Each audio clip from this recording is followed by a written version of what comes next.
That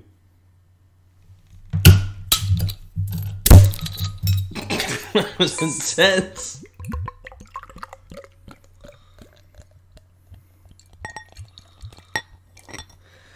Hello, and welcome to Flix and a Six. I'm one of your hosts, Anthony Costanzo. With me forever and always, the man, the myth, the cyborg?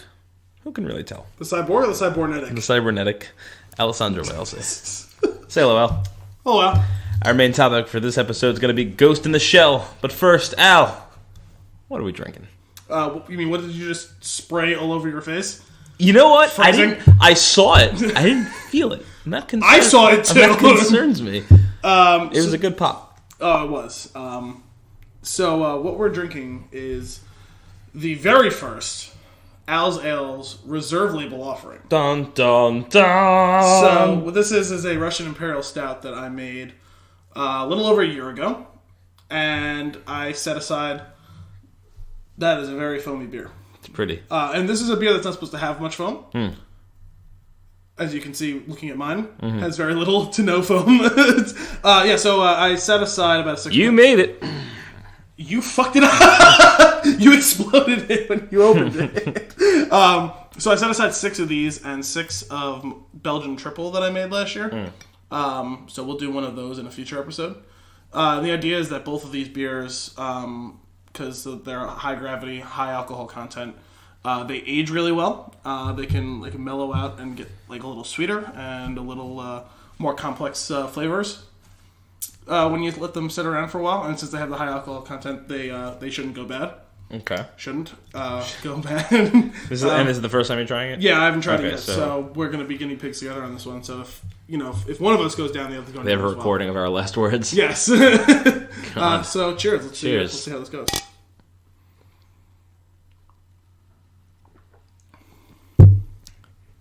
It's nice. That is nice. I know this was a style when I was first getting started with all this that you were pretty excited when I said I was making this one. I don't have, obviously, anything to compare it against because, its contemporaries are the same age. And I didn't have the wherewithal to brew a fresh one to drink. Sure. Alongside of it. That would be interesting. Yeah. To have that side by side before it was aged. No, it's really good. The idea is... Al, you're getting better and better. Well, we've come a long way from Soist. Wow. As they say, these things get better with age. So, all of them?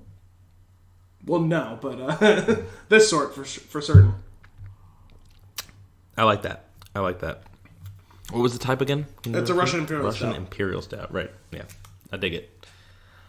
This beer is good. Good. Good. Another unequivocal good. Yeah. I'm a fan. Good. And I completely forgot what I was just about to say.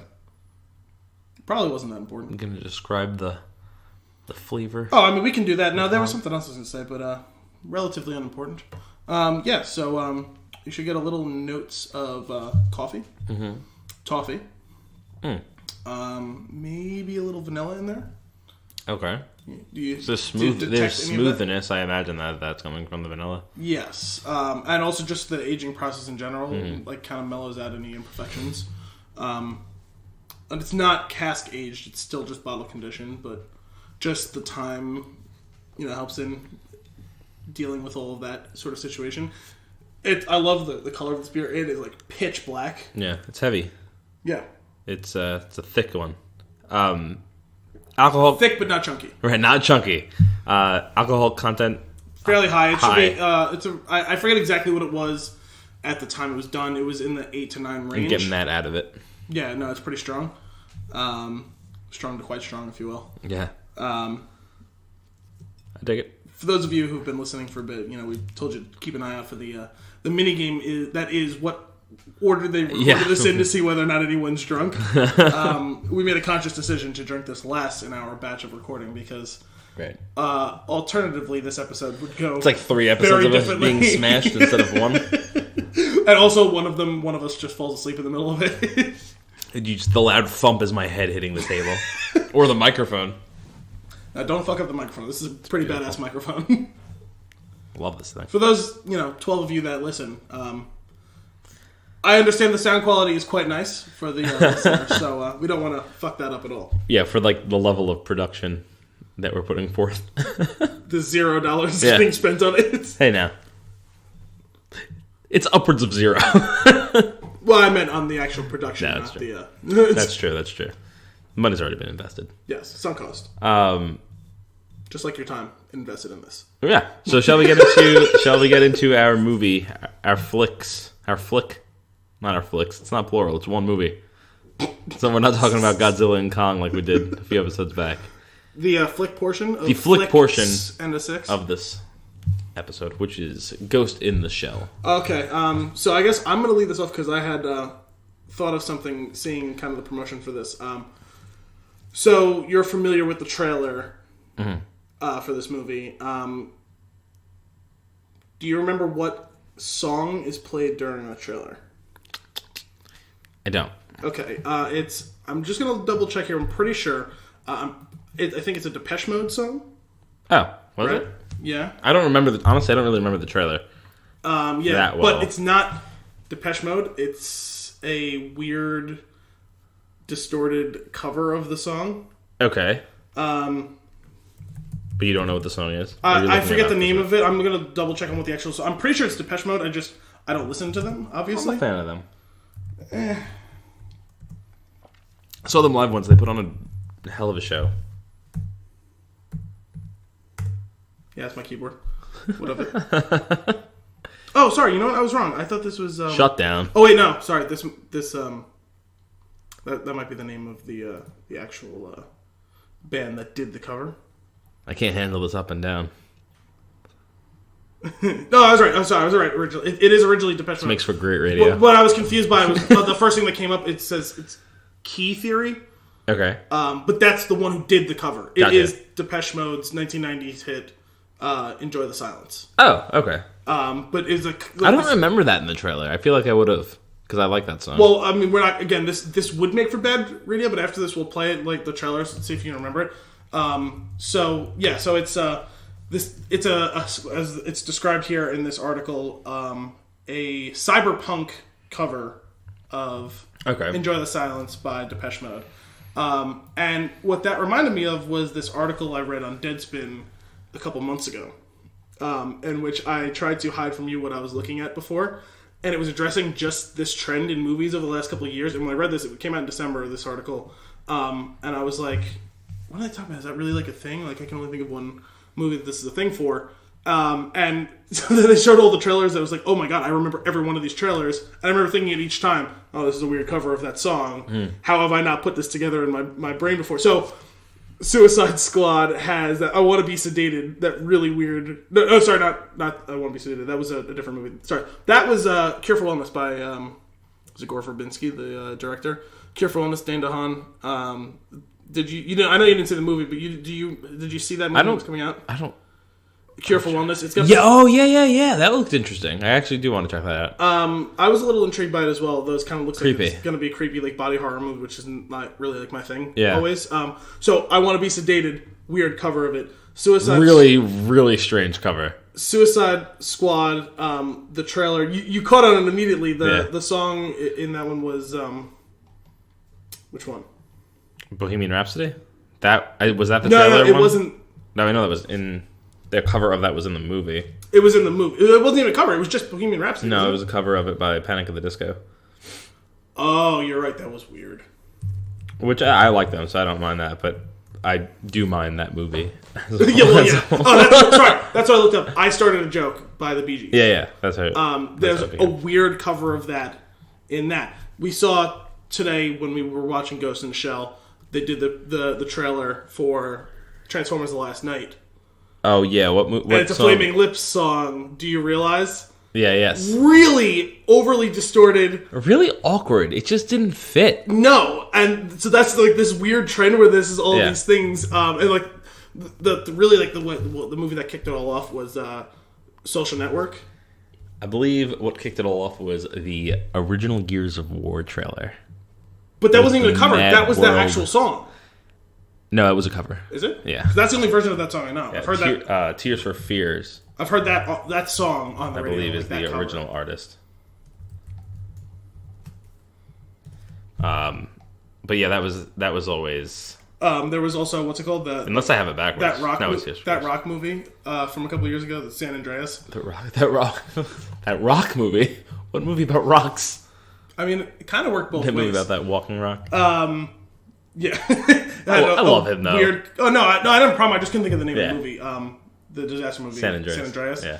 Had a cover of California Dreaming. So it's just like, there's all of these fucking movies that have this weird trend, and some of them it works, and some of them, like the Transformers one, it doesn't work. It's cringeworthy. Yes.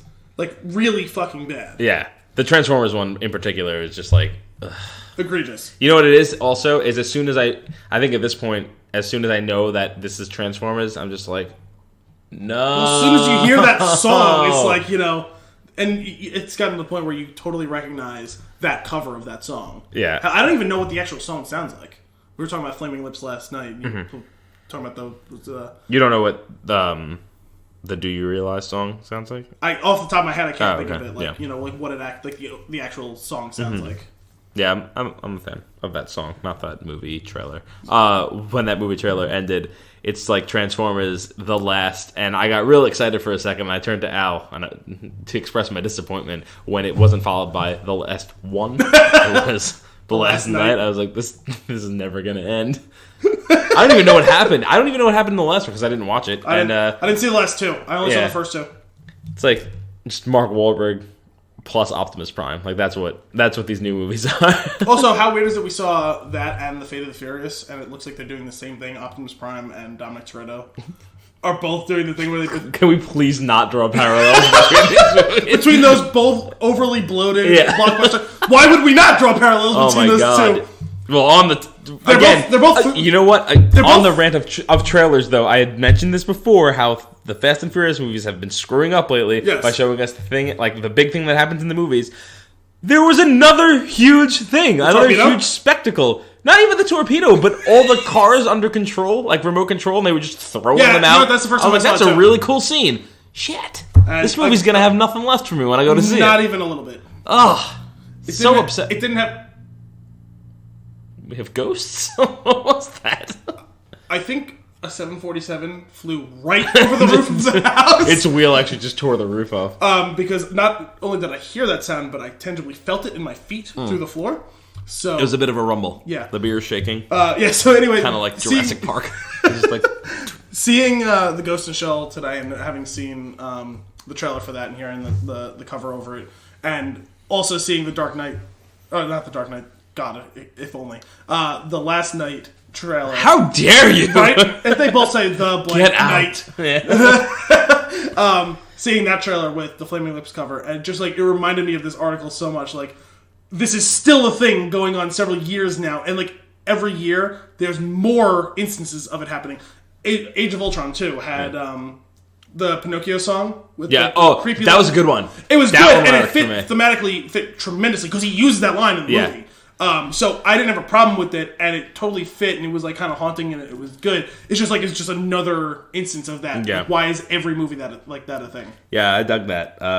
That one landed for me. I watched that trailer over and over again. If they were all that good, I wouldn't have a problem with it. Right. I would still have taken notice. Yeah, but I wouldn't have a problem. It's just getting weird now. Yeah, because there's too many that are misses. It's like okay, they're like, oh, this works. Yeah. Let's put it in our shitty movie. Yes, and that's just kind of the entire movie industry, right? It's like DC. EU. Oh my god. So with that, on the trailer itself, the trailer kind of leads into a little bit of expectations here. You saw the trailer and you were interested. Very much so. I saw the trailer and I was like, nah. Yes, and it's funny because the last time we were together talking about what we wanted to go into and stuff, and we saw that... was it because we saw that trailer together? Yeah. We were talking about how you aren't into anything anime or anime-inspired. Right. And I'm not really either, but this movie just seemed to have all the right pieces for me in the trailer, that like I was curious about it, and I know that it's a property that anime fans are huge fans of. Sure. So that was why I wanted to go in and see it. You were really on the fence. I wouldn't even say I was on the fence. If we weren't doing this, or we didn't plan to do this episode, I probably wouldn't have watched it. Okay. I had no desire to see it. Mm-hmm. And then when you were slightly interested, I was like, or more than slightly interested, I was like, okay, you know what? I'd like to talk about a movie that I have no interest in going into it, and then see how I come out of that. And then like I tried to stay away from reviews because I didn't want that tainted. Like, okay, like everybody's saying this sucks. Anyway, yeah, like I was like wanted to be like going fresh, and I know I caught little glimpses here and there of like people were like disappointed. It's impossible to avoid it, right? But I was like, my expectations are super low. I actually don't have expectations for this movie, so I'm like, let's just go in and watch it and see what happens, and try to pull it apart a little bit at the end. I wouldn't say that I was thrilled by what came out. I wouldn't say that it's not a bad movie. It's a different okay movie in my opinion. I also wouldn't necessarily. I don't know that I would say like it's particularly good. I feel like good qualifies that I would watch it again. I'd have no interest in seeing it again. Oh really? But I'm not mad that I saw it. Okay. Which is about as good as you're gonna get from my original opinion before seeing the movie. Yeah. And I think that's good for that. See, I was really intrigued by the whole idea of it and like kind of what they were going for and what they were doing, and the little bits of it that I knew, considering it's based on like an anime movie from about 20 years ago, and there's also spawning out of that. I think there was a TV series. There's definitely a series of comics written and stuff like that, or manga written, whatever. I hate the distinctions between all of that. But as far as my actual expectations for how good it was going to be, I also went in similarly low because this seemed like it had a high bust potential, so I didn't want to get too excited for it. I was just really interested. You went in with low expectations but interest. I went in with low expectations and no interest. Yeah. And I came out having enjoyed the experience. I thought it was a pretty solid. Like this is the. I had fun at certain points too.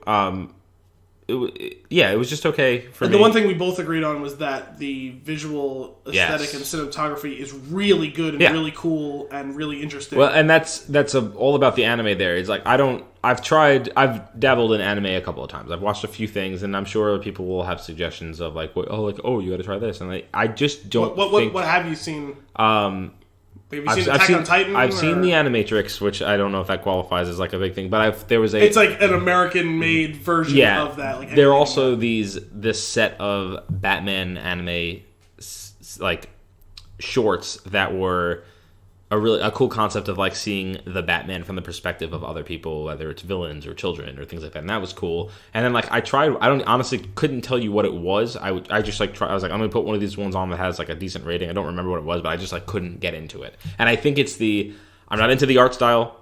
I'm not into it's almost like over-delivered British acting, but in a cartoon Japanese form. Yeah, like it's strange. It just doesn't. And I get it. Like I can see it, and I can understand what people like about it. I just don't like it. Yeah, it's just not for me.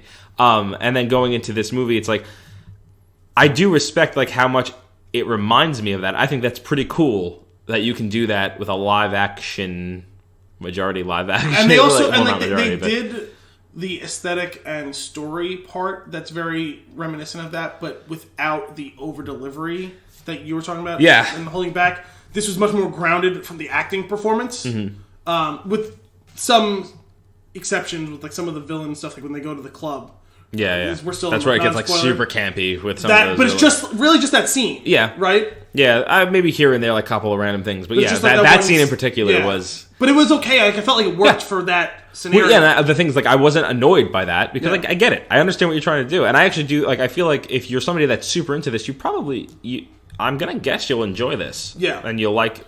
one thing that stands out to me, and we talked about this in a couple of other episodes, it's like the still shots, or like when they go into slow motion and you could freeze frame it. There's a couple of great scenes. Like there's just... I'm not going to spoil what happened yet because we'll get into spoilers a little later. But like there's just the old man that's like the head of the... whatever the Section 9 is. Yeah, I don't remember what his name was. But he was... it was Aramaki. There's a great... He's standing... They only really said his name like twice. Yeah. So like, and I also I had some issues with audio, me understanding their names because they weren't English names. I think it was just hard for me. And also, someone like it's like there was just one Japanese name, or whatever, and it's. So the scene is it's like the camera's behind him. It's a little lower than his waist and set back, looking up at him. His hands off to the side with his gun, and like the way like the lighting is coming through from above, and it's a symmetrical shot, and it's just like it's really good looking, and it's like this is a panel from a comic book. Like, yes, it's a perfect scene. It's funny because it's like you said, it's a panel out of a comic book, but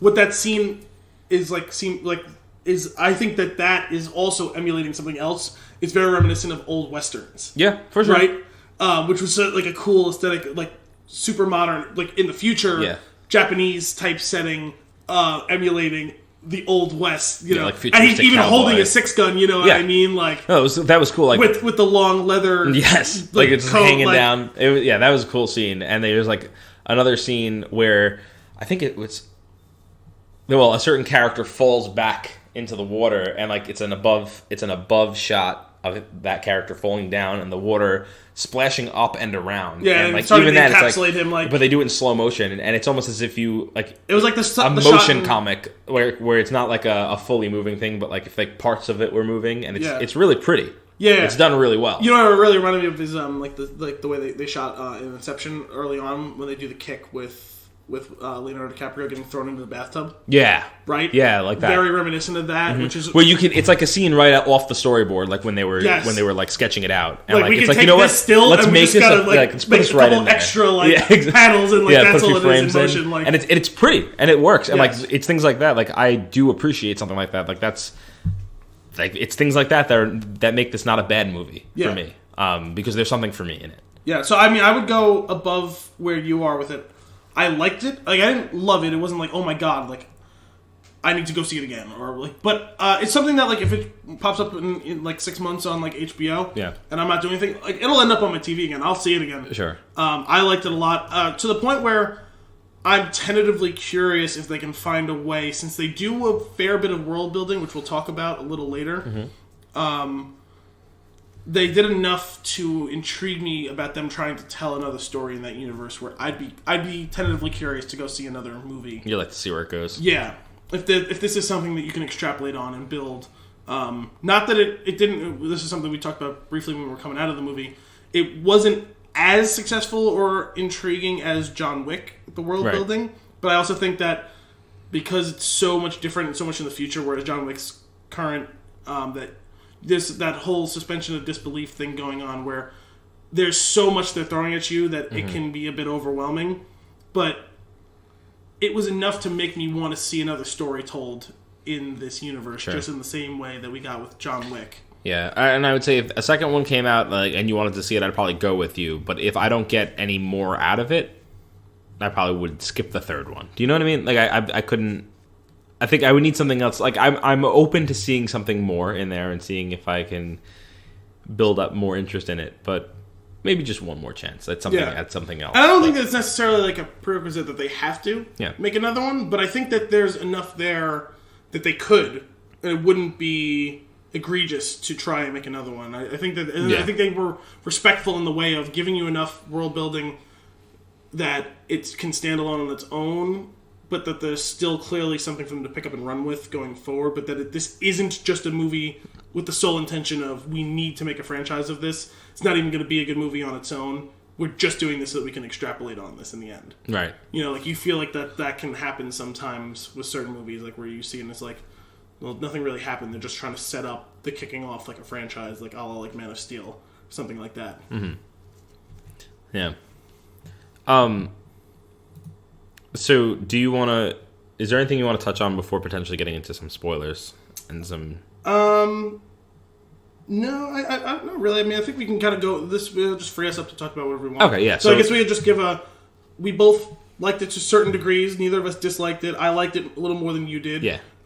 If you're fans of that sort of genre, then I think you should enjoy it. Yeah, you probably would. There may not even be enough genre elements even. Yeah. It's like I did do a good job bridging the gap between casual and hardcore probably.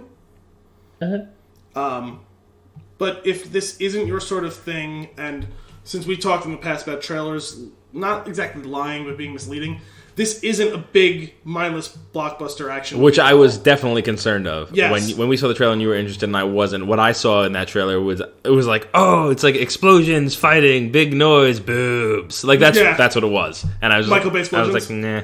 Michael Bay Explosions Yeah, from Michael Bay Explosions. from Robot Chicken. Yeah, no.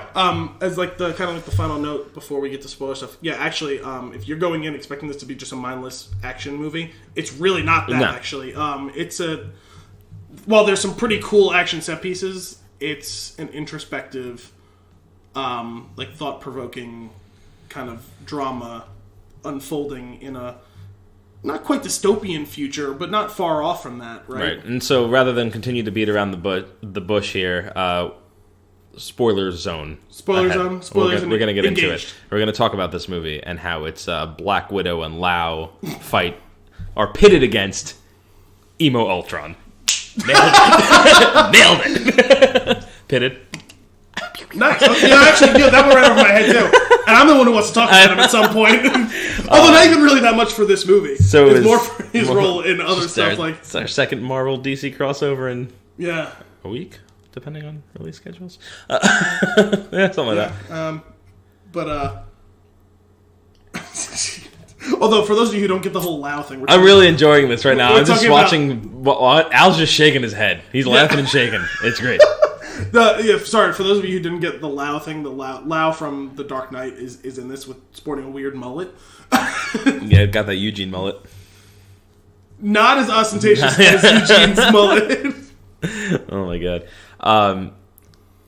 So getting into, do you want to talk a little bit more about the story and breaking it down a little bit? Yeah, let's stick with the whole story and world building type of thing. Okay, so on the topic of world building, as I said before this, Al kind of brought it up. I wasn't a huge fan of it. It didn't really, and I get it. I understand why it didn't land with me. And it's probably again, it could also be just because I was kind of just going in. I wasn't really trying to be invested in this.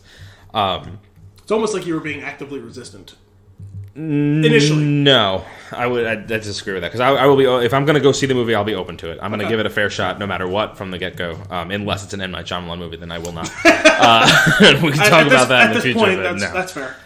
Yeah. So it's just it's like trying to do like there's clearly this whole world that they live. That's what this world then comes in. This whole world that they live in that you don't like. They tease it as like you don't need to understand every piece of it. You just need to get like, this is the world they're in, and you'll learn like little bits of information as you go through, and that's cool. I'm okay with that. It was just like there was just so much of it, and that it was just a little bit not confusing, but it's just like your suspension of disbelief there. Like I don't have that yet. I don't feel like I'm just like I don't want this. It's a little. But that was I think that might have just been my and overwhelming at times. Although I thought that they did a good job mixing the over-the-top and in-your-face with the subtle parts of it. Like, there's some things that were little, and it's just like, okay, well, there it is. Like, you just kind of see it or hear it. And then there's other things that were like, you need to know this. You know what I mean? Like, but then again, like, the counterpoint to that, if this is a live-action anime, you're supposed to be okay with that. I feel like that's the style of those stories. I guess that's true. You know?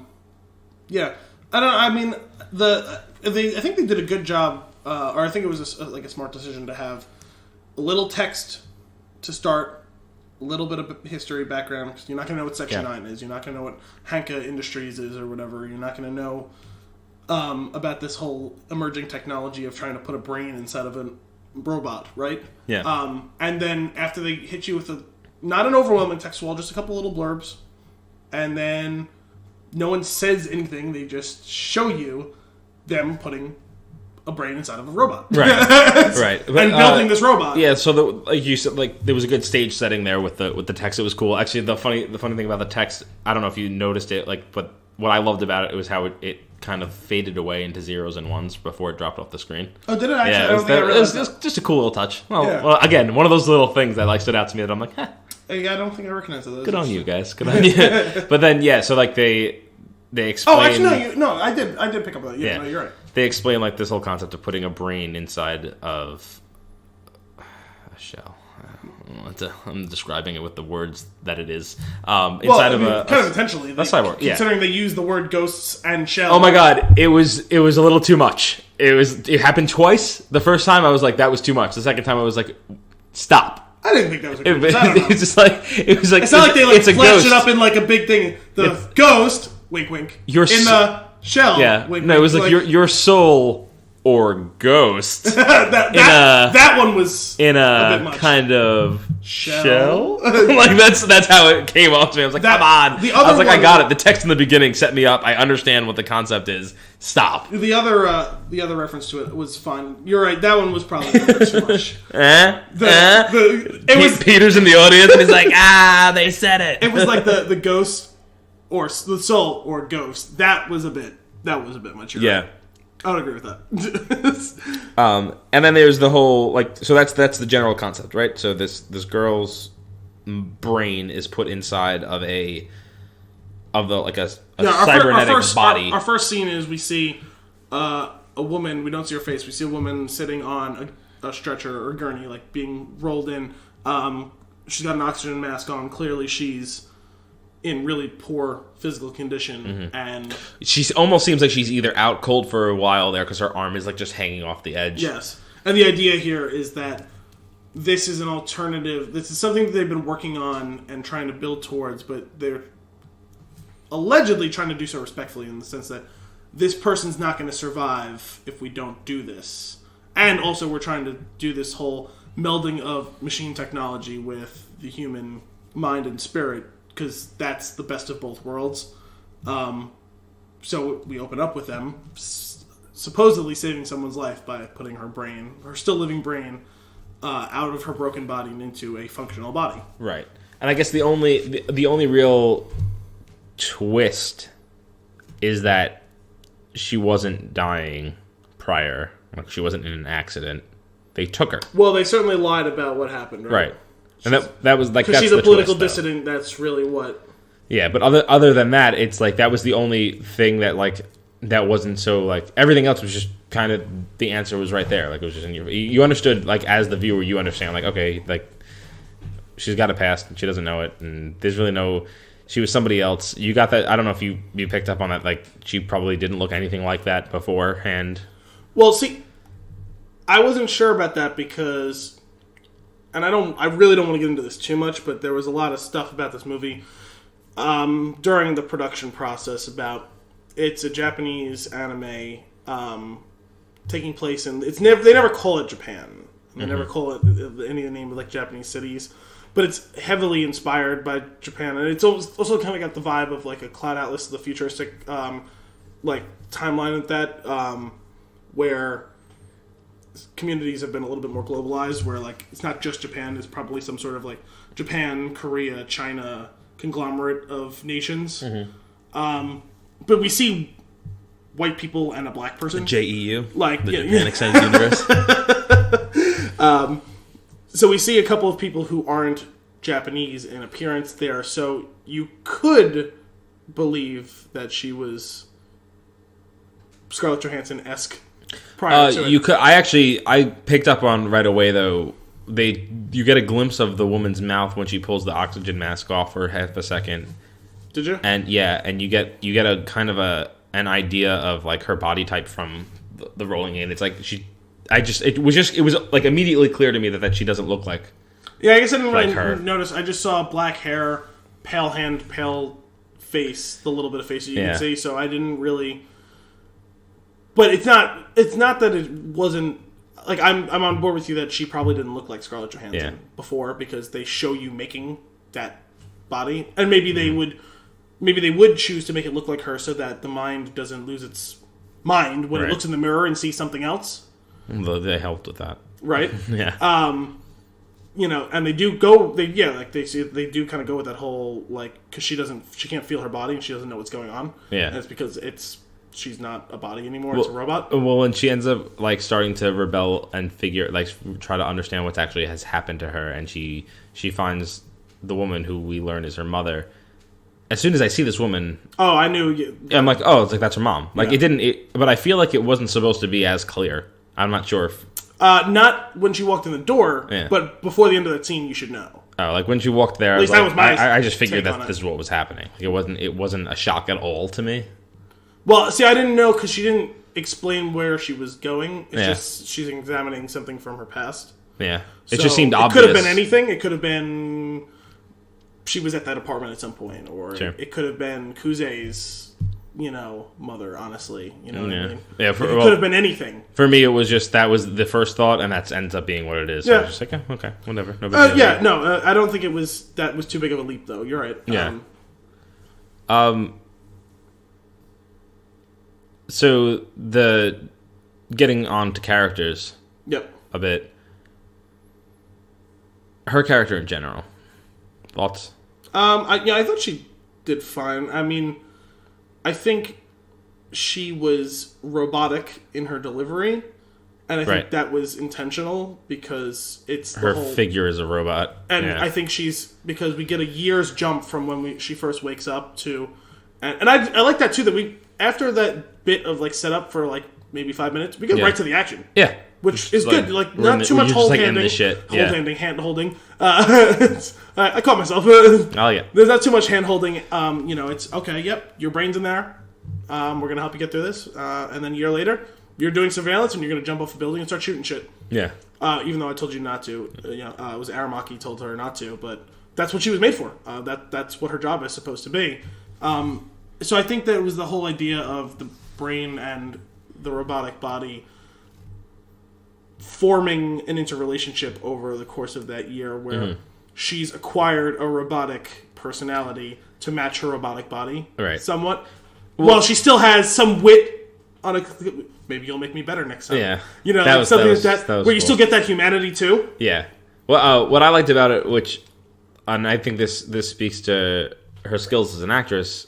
that fan. Yeah, you get thrown by the fan every time. I've never had like a. It's funny because like as much as I didn't really care for the movie, I feel like it put her a little bit more on the map for me because I never really cared for her before this. Really? But I thought she did a really good job of like, she's robotic, but she's robotic the whole movie. Yes, and she didn't break that character. No, not once. And I was like, oh damn, like good on you. Yeah, it wasn't that she was trying to deliver this tour de force and was wooden at times. Right. She was supposed to be stiff the whole time. Yeah, and there were subtle movements that almost, it looks like a frame that was meant to be perfect. Not subtle. She physically acted out the idea of a robot walking very well. Yeah, it was like super smooth. Yes. Really, it was that portion I was like, good, like, yeah, nice. Well done there.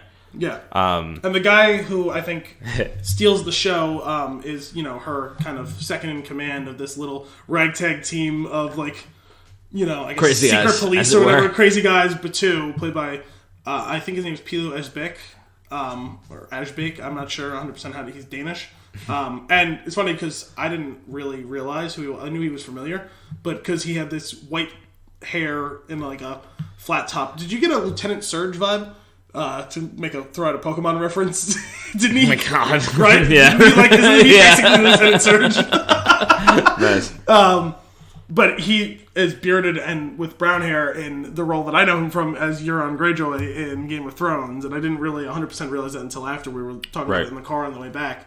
I thought he kind of stole the show. Like, funny lines, like he's a big dude, kicks ass, like you know. And like they do some stuff right where like it's like, oh, you care for this character specifically because he cares for dogs. Yes, it's a weird thing. Well, it's just weird, kind of like a lovable goof. Yeah, it's a strange leap to make though, but like I relate emotionally to this character because he cares about dogs more than people. Yeah, I get that. Well, not just that, but he is the human anchor for the character of Major, who Scarlett Johansson. Like she's the robot, and he's like the human, even though people keep telling her, like the Dr. Ulay keeps telling her, no, you're human.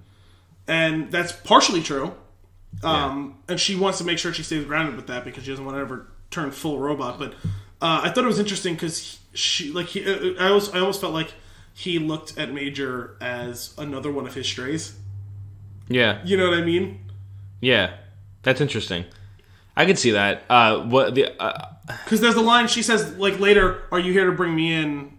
And he's like, no, like, I'm not gonna... He gets kind of mad. He gets mad at her for that. Have you not realized by now that, like, I'm, like, you're kind of, like, your case officer. Like, I'm supposed to be, like, your trainer, hold your leash. But, like, it's more than that. Like, I genuinely care about you. Yes. It's not, like, a romantic thing. It's, like, kind of like the same thing like we talked about with Rogue One, where it's, like, it didn't have to be a romantic relationship budding. It was just... They were just friends, or like older brother and younger sister. Like, you know what I mean? Like, that was That was what the relationship or like was. cop partners. Like it was just they have that relationship going, and like so much of like to drive it home. Like this is not a love interest. It's like she's changing on the boat. And he just looks quick, and then it's like away. He like, doesn't even see it. It's doesn't like not blush, nothing. It's just like it's just. It's like it would be like if he was with a guy and they were at the locker room, exactly. Like, change. Like he turned, oh, you're naked. Oh well, and you look away. It's just the moment's over. Right. It wasn't anything. There was no like lust in that whole situation. Yeah, it was cool. It's just. I did like they did some cool stuff with the relationships between the characters there. So like there's that, and then there's it's funny like there's that other girl who I don't even know if they said her name. That's with them, the one that hands them the guns through the window when they're in the bar. Oh yeah, when he's in the bathroom. Yeah, like she was like she's on screen a couple times. She's cool. Her name is Ladria. Okay. Yeah, and she like I guess kind of handled some of their hacking stuff too. Yeah, but like they just did a good job of like those characters are like. They got each other's backs, like, and that's it. There's like there's no animosity between any of them. There's no animosity. Like their boss is also like the boss that's kind of cool. Yeah, like, he's like them. He's like part cool boss, part like dad. Yeah, right. Like yep. Especially like you see later in like when he realizes that they've been burned and he pulls that totally badass Yoda. Oh my god, that is the best scene in the fucking movie. It was really good scene. It's so good. I remember said, "Oh, Grandpa's going hunting." Yeah, yeah. Because he pulls out the 6 gun. I'm like, man, I hope he gets to use that and this doesn't just blow up and he just gets like the old man executed that you see in some of these like old school like World War II type movies where it's like the intrigue catches up to the old man. Unfortunately, like he's just a little bit past his game. Right. And he says. We've been burned. Yeah. We've been burned. Turns out he's just Yoda. And he goes and he fucked shit up, and then you see all of his little children do the same thing. Right. Like, he trained them well, and then they all get to kind of reconvene and cool. save the day together. I just love that he sits in the car and he puts that suitcase up on his side. And I'm like, it seemed odd to me because it didn't register to me that that's what he was doing. Yeah. And I was like, oh, like why are they doing that? Like he's putting this.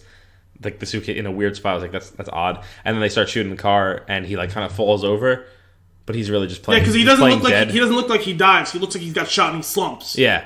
So, but then he just gets out of the car, and you realize what's going on. The suitcase is bulletproof, and then he like lets it open, and he opens it and uses it as a shield. As he just takes his 6 bullets and murders everybody on the ground. Like that is great. It was such a cool scene, and he's like, "Stop it." Stop it. I could totally see him doing like a cocky old man laugh, like a yeah. Like, you fool children, like so dumb. Yeah, and I like the Lau. He was the only other one other than Batu who got like some.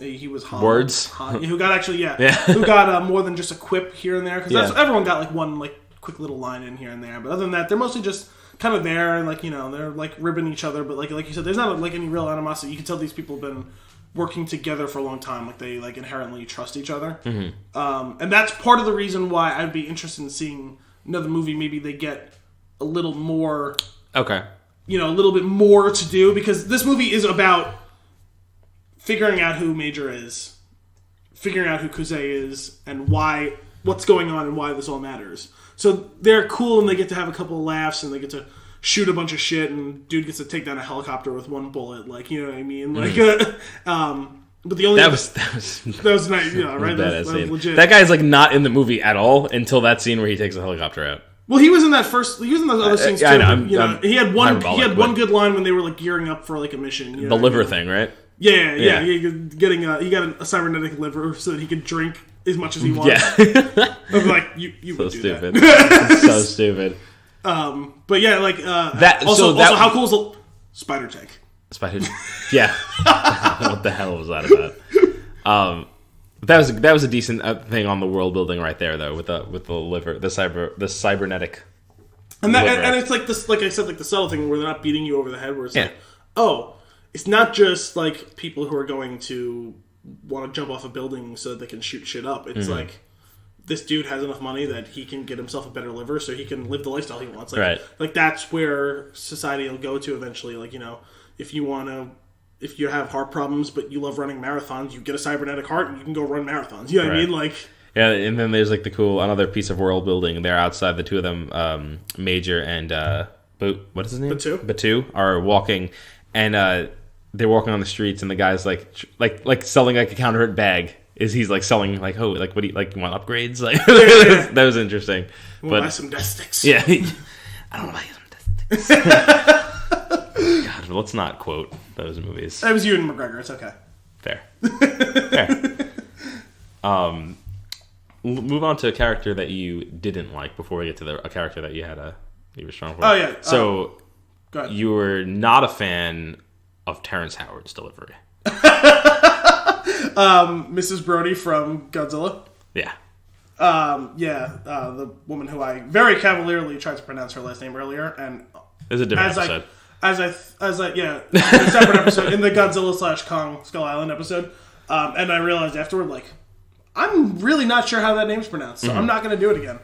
Or should I double down? Double down. Juliette Binoche played Dr. Ule, and it sounded like she was on the edge of tears 99% of the words she said. A la Terrence Howard. I'd peg him more at like 80% of the words. 100% of the time he is crying.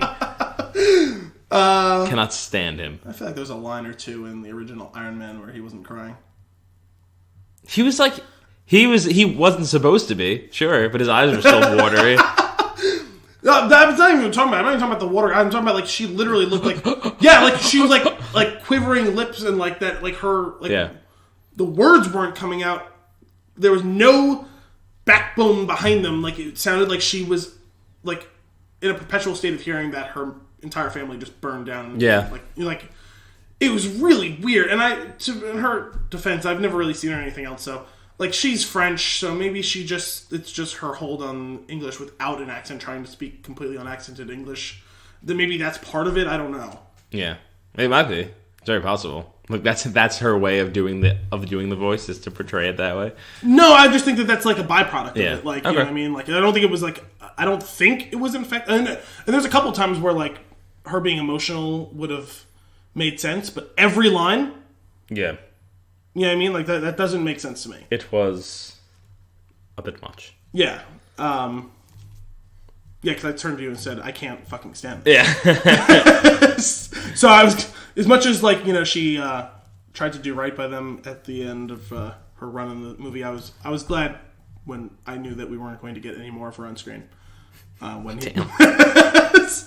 Not the character. The character, you know. Everybody else, like, other people were like, oh, dead. And I was like, woo!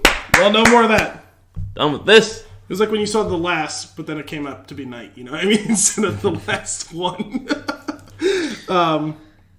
Did you have like as big a problem with that as me? Because it was driving me insane. It was bothering me.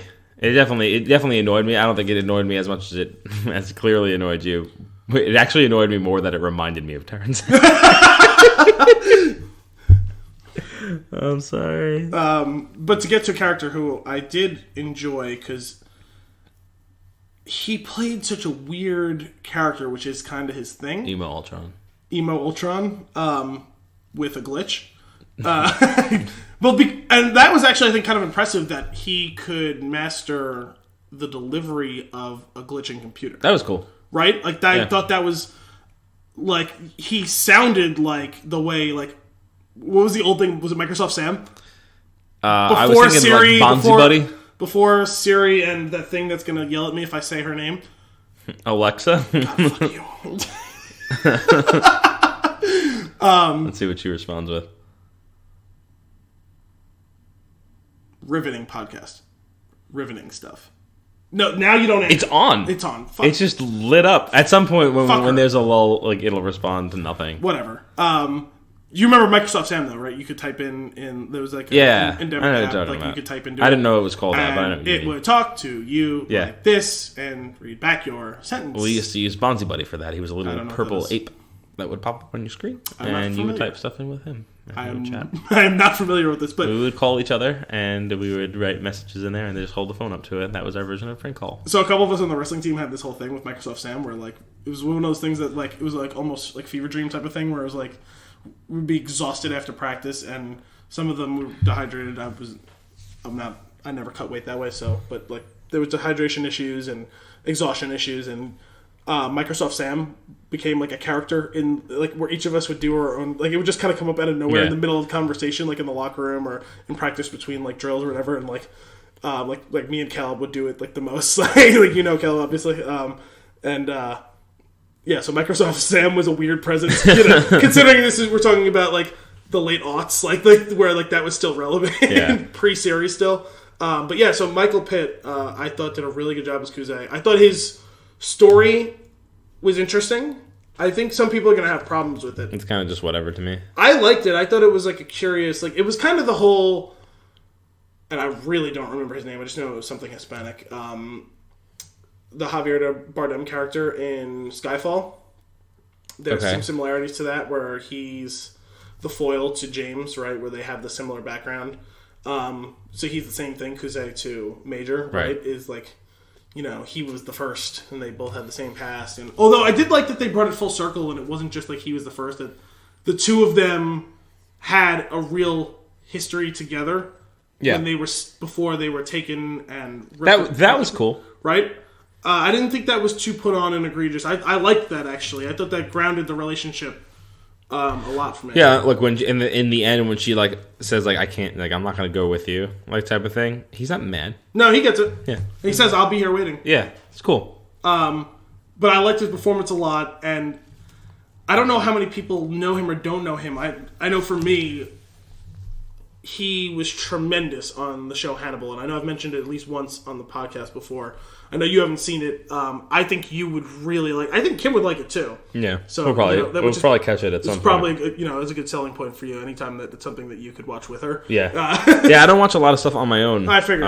Movie night with myself. You could check out that article. It's every once in a while, and it works. Yeah. So like 10 hours of a show is a lot harder to do than 2 hours of a movie. Yeah. Well, you do have you'll have a different like schedule than she does. So you know what, I do watch my DC shows on my own. Okay, I mean, well, that's what I'm saying. I don't want to add something separate. I do think it's something that Kim actually would enjoy too. Fair, because me and my brother and my mom all loved Hannibal when it was on. It was killed way before it should have been. So Michael Pitt played, for anyone who's familiar with the Thomas Harris books, movies, show, etc. He played Mason Verger, who is a bit of an over-the-top psychopath.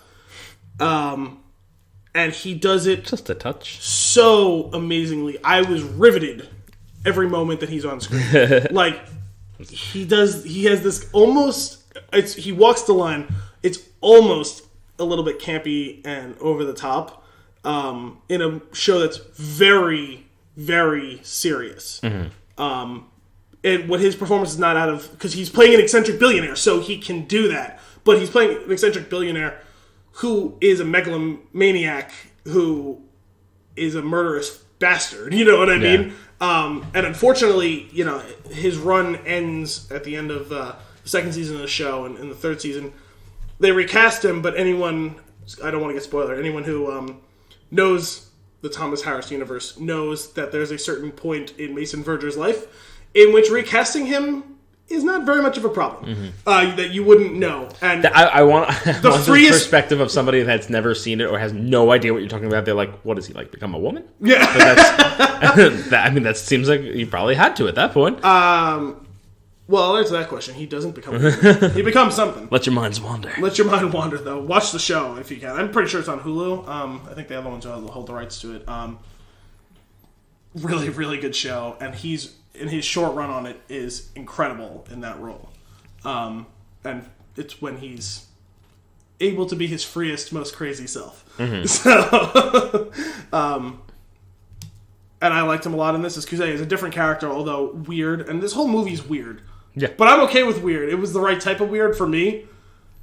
Yeah, you know what's really funny? It is weird, and then there's like random things that are just like so not anime for me, because like I said, maybe it is if people watch it or are super into it. But like the scene with Major and Batu. Thank you. I'm just gonna keep doing that. All I have to do is look over to the computer and Al shouts his name out for me. With Major and Batu, that's why we work together. That they're on the boat, and it's like it's very much just Lethal Weapon 4 for me. Just grabs a beer and tries to give it to her. Yeah, I love that. And then there was we had mentioned the Western still earlier. That's actually the second portion of the scene. The first portion is a straight up duel. Yes. It's great. And they're walking around the pool. Before we finish that, I love that they call back to that thing at the end when he says to her, "Do I have your consent?" Yeah, we can talk about that again more, but keep going. Yeah, cause I do like how they shot that scene with him because he totally knows he's going for it, and you see him subtly turn, and you realize that he does have the gun in his hand before Cutter can reach into his jacket. Mm-hmm. He's just waiting for him. It's like Tombstone when what's his name with Doc Holliday and what's his name? It's God, do it. Yeah, do it. Just raise that gun so I can kill you right now. Right, like, and he shoots him, and that's great.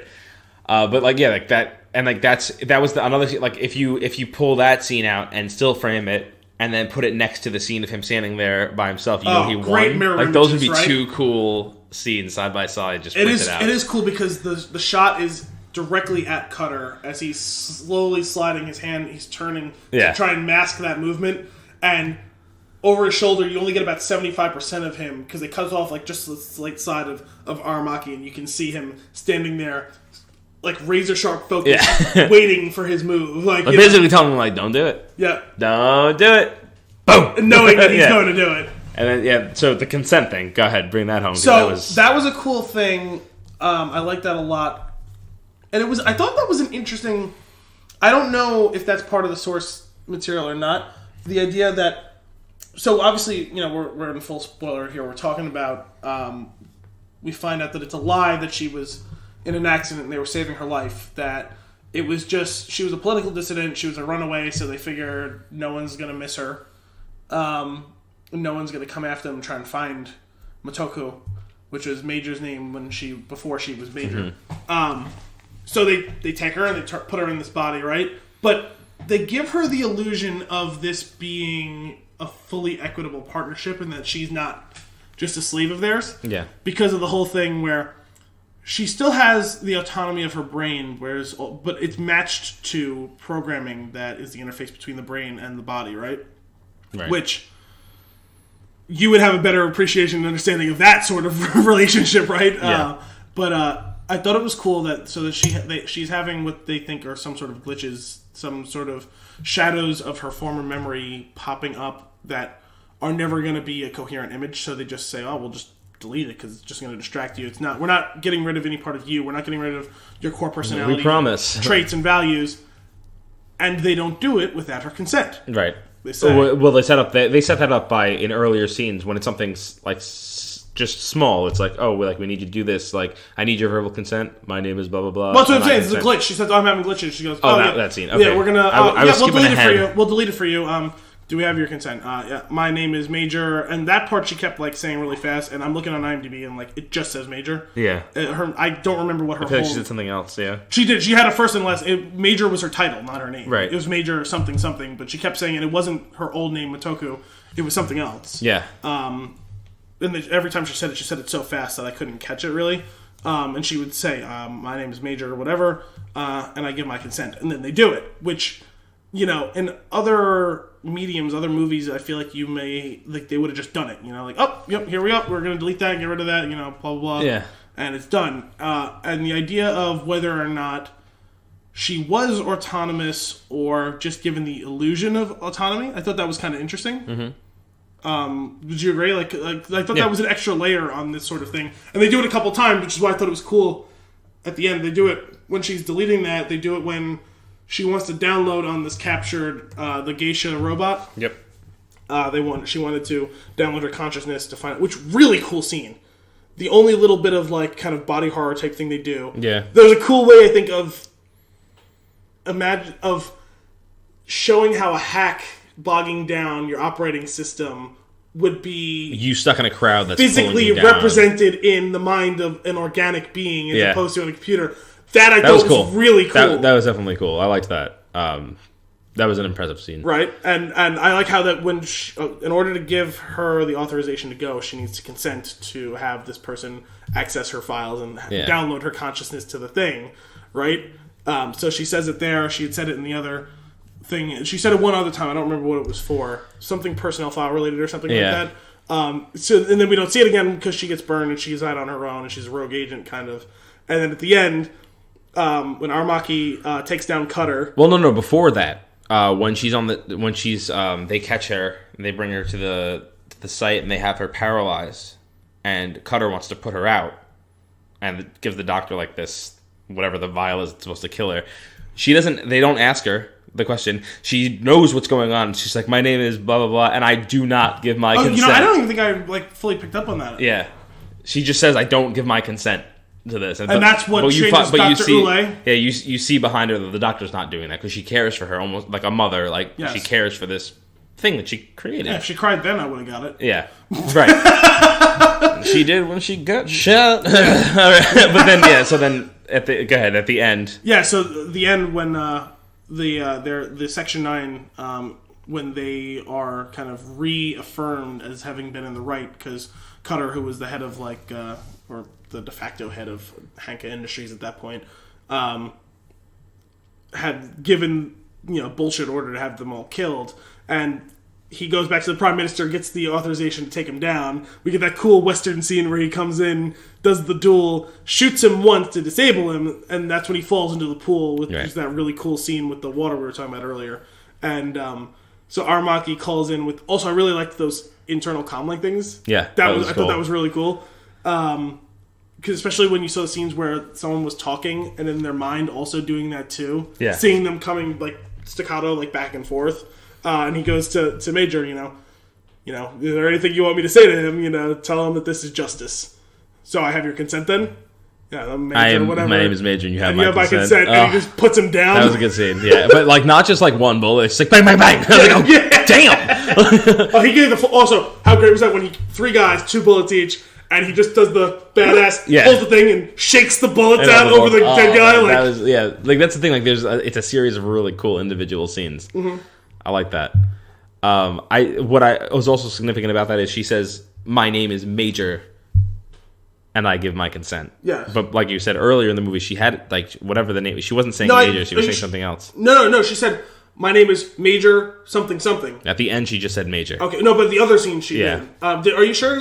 I don't remember. Yeah, and I thought there was a significance there that she was like, okay, all of this has happened now. This is who I am. Yes. I am Major. I have this past life that I'm gonna, I'll reconnect to things. But, like, I'm accepting who I am. I am a person. This is me. Yes. I am Major. Yes. I thought that was cool. Yeah, and especially the whole thing with, and it's her body is nearly broken and she's being helped off, walking off, after Kuze gets killed. And but she, I guess he downloaded at least a part of himself to her. I didn't fully get that. Was what I was getting in that conversation, because he gets shot right after saying, because he says something. He says, "Did he say I'll be a ghost in your shell?" I don't think he said that. He said something along those lines. I got the impression that he was going to trigger a download of at least a part of him, so that she'd still have that with him. Interesting. Before the sniper shoots him and is about to finish off Major as well. Yeah. But her walking off with Batu.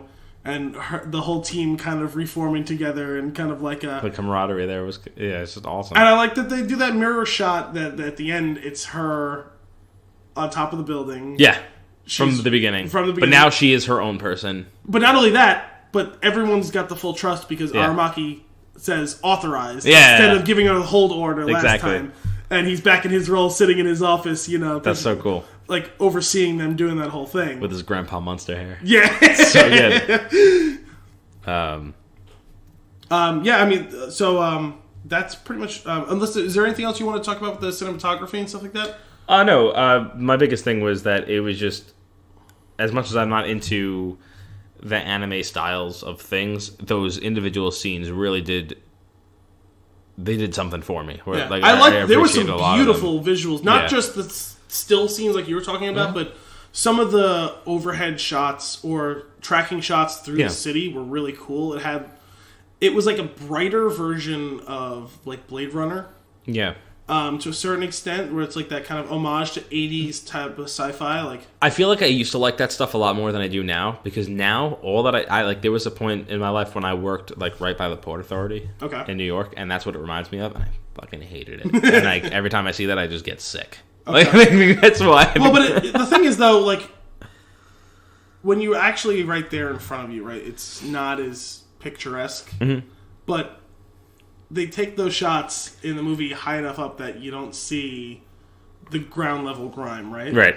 So there's still kind of an idyllic picture that's being shown to you, and it's got these garish colors, which those like advertisements as like they would be so annoying to see every day. Oh yeah. But to just be transported there for a couple of hours, or like imagine visiting that city for a day. Yeah. That's pretty fucking cool, right? It's just dirty. It just looks like filth, though. Like you know that it's filthy from the bottom up. Well, sure, but like it's like you know, you're in the seedy ass or bar. you used to be. Maybe not so much anymore, but you used to be in the city a lot. Yeah. And I don't go to the city but every few months. So going somewhere like Times Square is still has a little bit of novelty. Yeah. For me, you know, fair. People like me who live up like upstate, like and then there's someone like me who like avoids it like the plague. Which I totally get. Yeah. I would not want to be there every day, but going there once or twice a year, it still holds a little bit of a wow factor. Yeah, I get right? that. You know, even though I've seen it on TV a million times, it's not like I live out in the sticks. You know what I mean? Like it's a spectacle. It is. Yeah, you know, and like that sort of soak thing. That in for a second. Taken to its next logical conclusion in this, with now these 3D projected representations, right, with these buildings that are like 1,000 times the size of the buildings that we have today. Like yeah. I thought that was really cool. It's that you know. That old school, like, you know, you get a little bit of the Blade Runner, or even what's it called, the Schwarzenegger one on Mars, Total Recall. Even a little bit of that, like on Earth, not on Mars. Obviously, you kind of get that. It's like, wait, did I miss something? No. You get to that, or even like something like Mass Effect. Like you see a lot of stuff like that, like on the Citadel or Omega, stuff like that. Like I've always found that sort of aesthetic to watch, like how it's evolved in like the 30 years since it's become like a thing, where you can totally get transported back to something like Blade Runner, even though it's something 30 years later, and there are similarities, but it's a much more updated version of it. I just think it's like such a cool like thing to see. Yeah, I get that. Yeah, for me, it's just just the city. I know you're a cynic and jaded and all that fun stuff. Yeah. You good? Yeah, I'm good, man. All right, then. Good talk. This has been episode 8 of Flix and a 6, a Spinchoon production. Check out spinchoon.com to catch a new episode every Monday and a new article every Thursday. And if you want to keep the conversation going, as always, you can reach us at The Spinchoon on Twitter and Facebook, or email thespinchoon@gmail.com. That's THESPINCHOON @gmail.com. Thanks for listening.